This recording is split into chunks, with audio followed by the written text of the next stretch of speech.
करदारों, रजीम change के करदारों, तुमसे आज हकीकी आजादी का हर फर्द पाकिस्तान के तूल व अर्ज में ये पूछ रहा है कि क्या वजह थी कि तुमने मेरे कप्तान की हुकूमत को गिराया। माशी अहदाफ को देखो, जीडीपी 6% की ग्रोथ भी थी, 31 अरब रिमिटेंस मेरे मुल्क को आ रही थी, 32 अरब डॉलर एक्सपोर्ट पहुंच चुका था, उसकी टीम ने पहुंचाया था। कोरोना के अंदर दुनिया हैरान थी कि इमरान खान की ये टीम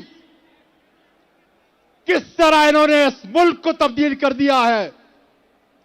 और फिर रजीम चेंज के मरकजी किरदारों, ये बताओ कि तुम्हारे पास मेरे कप्तान ने शौकत अजीज को भेजा और कहा कि देखो मुल्क इसका मुतहम्मिल नहीं हो सकता, मईशत तबाह हो जाएगी।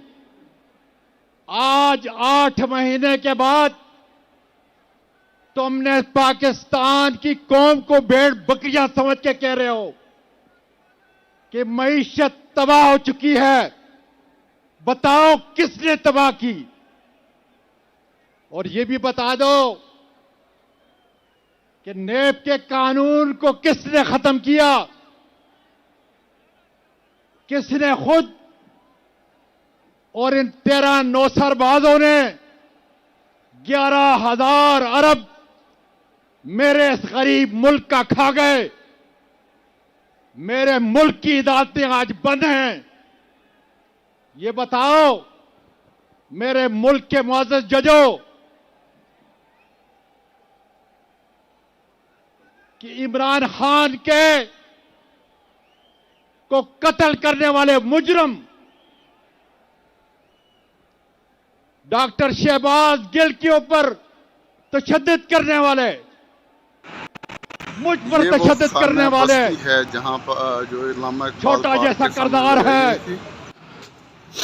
जनरल फैसल फहीम, इनके ऊपर एफआईआर क्यों दर्ज नहीं होती? और जनरल बाजवा साहब जाते जाते तो कह गए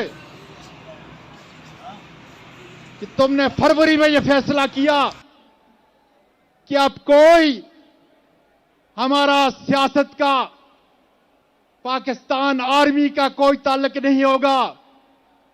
हम तो पाकिस्तान आर्मी को सलाम करने वाले हैं। लेकिन जाते जाते ये बता जाइए ये अरशद शरीफ को है जहां पर जो फरवरी के बाद किसने कत्ल किया? हम खैमा ये बता जाइए। अल्लामा इकबाल पार्क के अंदर आजम सवाती पर तशद्दुद किसने किया? ये यहाँ पर और ये बता जाइए सिलसिला जारी है। कि इस मुल्क के महबूब लीडर इमरान खान पर कातिलाना हमला किसने किया? खैमा बस्ती में लगाए गए टेंट हमें नजर आ रहे हैं। सवाल है आपसे। ये मेन दाखिली रास्ते से हम अंदर दाखिल हुए, मशरक के अंदर आगे ये टेंट भारत नजर का आ रहा होगा। बहुत बड़ी फौज का हमारे यहाँ पर लोग दुश्मन क्याम पजीर थे। लगता है कि उसका में रात कोई भी नहीं रहा और सब लोग वापस अपने घरों को चले गए जो इन खैमों में आकर एक रात वो आर्मी के चीफ लिए बनता आबाद है। हुए थे।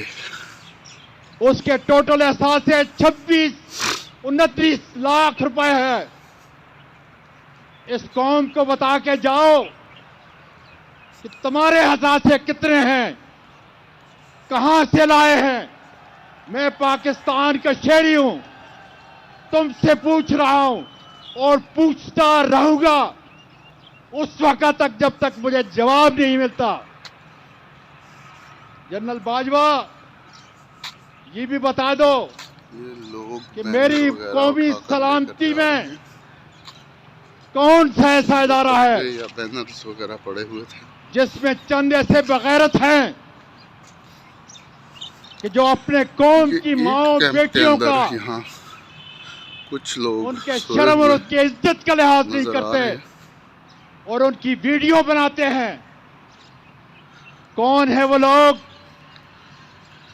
जो सियासतदानों की, जजों की, डॉक्टर्स की, प्रोफेसर्स की, बाकी ये कैंप जो है सनतकारों की, ताजों साइडों वाली की बनाते हैं उखाड़ ली गई है फाइलें बनाते हैं और उसके बाद खाली कैंप उनको आपको नजर ब्लैकमेल आ रहे करते हैं। हैं। आओ देखो, तुम मेरे कप्तान को डरा रहे थे, इन कैंपों में कोई खौफ बंदा दिला नजर रहे नहीं थे। आ रहा। ये कैंप वो तो इस एक तरफ जो बहादुर थे, माँ का सबूत है। ये गिरा दिए गए हैं। आओ इस 74 साल के सीनियर सिटीजन से इनको इकट्ठा इसका करने सर की जो झुका है के दिखाओ। तुम्हारे मुकाबले में इंशाल्लाह ताला पत्थर की तरह खड़ा होगा। जनरल आसिफ मुनीर जैसे मेरे लीडर ने कहा, तुम हमारी अफवाज के बहादुर आर्मी चीफ हो, हमें तुमसे कोई गरज नहीं। अपने इदारे को मजबूत बनाओ। हालांकि तुम्हारे खुद अपने इदारे के अंदर मेरिट के ऊपर तुम्हें नहीं आने देते थे। आज मेरे मुल्क के लोगों, हकीकी आजादी के चाहने वालों, आओ मिलकर अपने कप्तान का साथ दें और उस वक्त तक अपने घरों में न बैठें जब तक पाकिस्तान के तूल अर्ज में हकीकी आजादी हमें न मुयस्सर हो।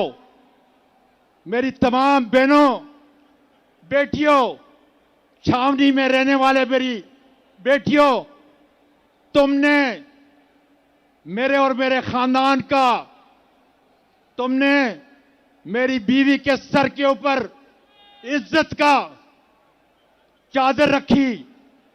तुमने मुझे हिम्मत दी। मेरे सामने तुम्हें शर्मिंदा होने की जरूरत नहीं। तुम्हारी हिम्मत से हर छावनी में बैठी हुई बेटी की इज्जत की कसम, इंशाल्लाह मैं और मेरा खानदान, जिन बगैरतों ने मेरी बच्चियों, मेरी बेटियों को उनकी वीडियो बनाई, इंशाल्लाह ताला उनको नंगा करेंगे।